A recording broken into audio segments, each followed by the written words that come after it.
how to help you, and now you guys, because this woman not asking us, don't understand what she's talking about. Okay, so what we're gonna do is we're either gonna have you switch your seat because my flight attendants are not allowing you to sit in the exit row, or you're gonna have to get off this plane and then we'll have to leave. Alright, so there's two types of people who say Allahu Akbar in this world. First, Allahu Akbar. Second one, Allahu Akbar.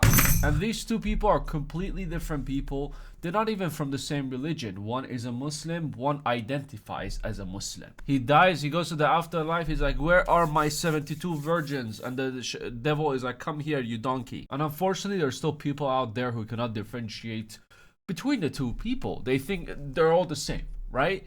Perfect example is this situation that Khabib got into after he responded to the whole situation on Twitter.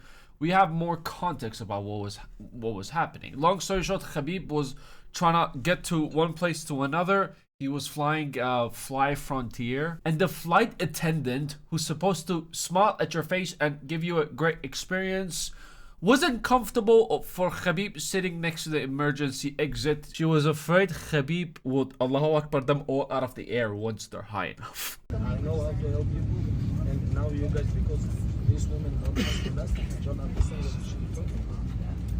Okay, so what we're gonna do is we're either gonna have you switch your seat because my flight attendants are not allowing you to sit in the exit row, or you're gonna have to get off this plane and then we'll have to leave. Because they're not comfortable with sitting in the emergency exit row. My flight attendants.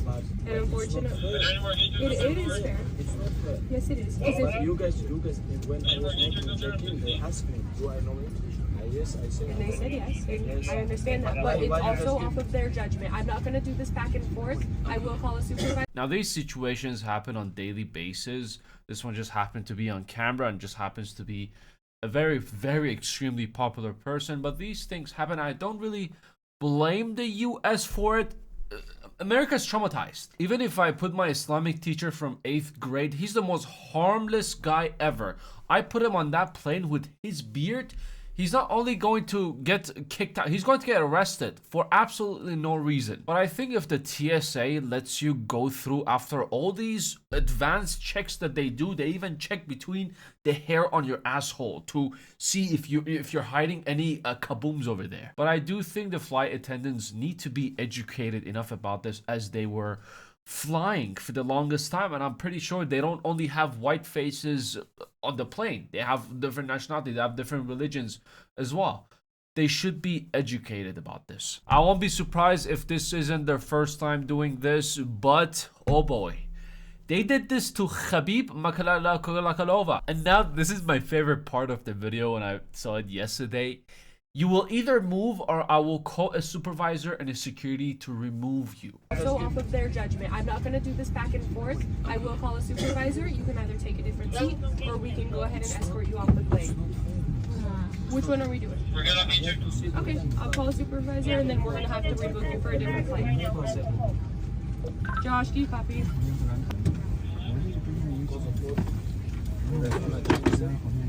Correct.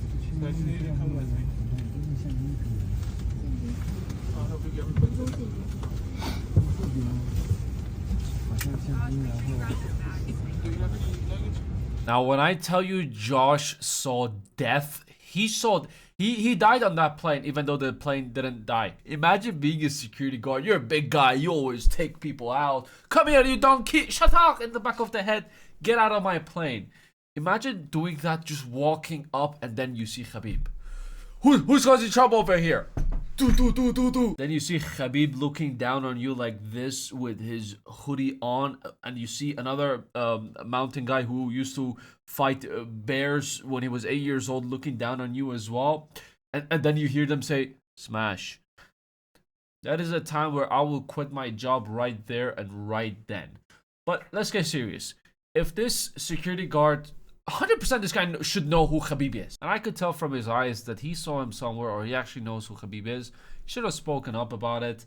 Hey, yo, this is a UFC fighter. He's not going to Allah Akbar us. We're safe. But he didn't. This is the part where Khabib, obviously, is a very respectful guy. If you've seen his interviews, he just got up and he just didn't want to cause any trouble. It was unfair end of the day. He tried to keep it to himself, but just the flight attendants weren't comfortable for him sitting next to the emergency exit. Now, Khabib took it to Twitter a couple of hours ago saying, first of all, I need to clarify that it was Fly Frontier, not Alaska Air.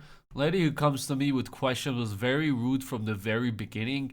Even though I speak very decent English and can understand everything and agree assist, she still insists on removing me from my seat. What was base for that? Racial, national, and other one. I'm not sure.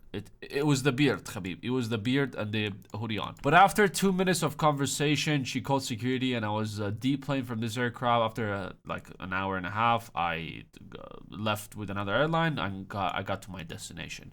I did my best to stay calm and respectful, as you can see on the video, but those crew members could do better next time.